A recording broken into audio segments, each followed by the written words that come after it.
kabayani, no? Mahilig pa kayo manood ng ang tawag to, The Last of Us.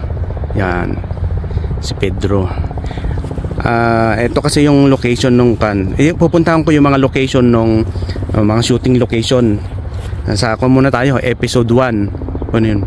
Episode 1, season 1, episode 1. Ito yung school ni Sarah. Ayan, yung anak ni Joel.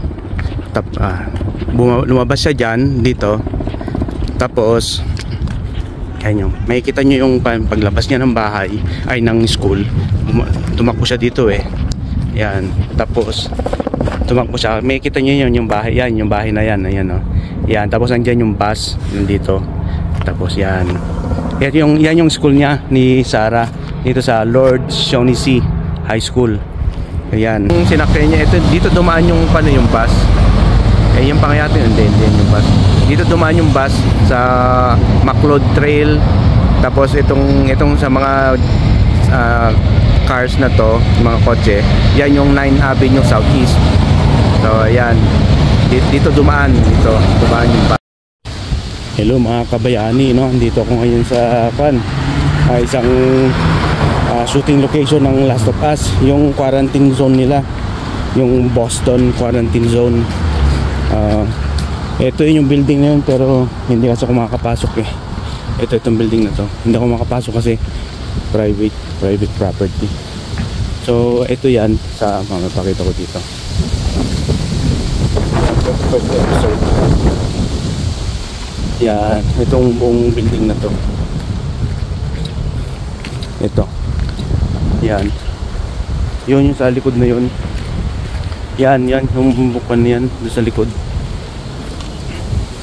Mahuli tayo, private property kasi ito eh. Yan. Yang na yan, building na yan. Yan yung quarantine zone, yung Boston quarantine zone. Hindi makapasok yan, private. Yan. Makipakita kong yan sa taas. Yan, no?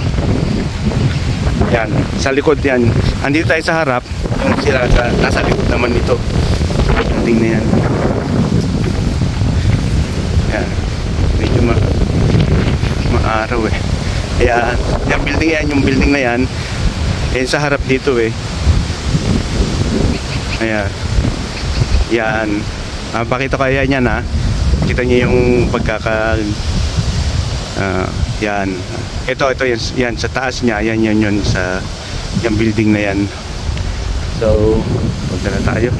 So, yun nga. Ito yung isa sa location dito. 24th 7th Street Southeast sa 24. Yan. 24 Avenue Southeast. 24 Avenue ba? 24 Avenue Southeast. Ayan, okay. So, next na tayo sa season 1 episode 2 na tayo. Yung mga location, yung dito lang sa Calgary.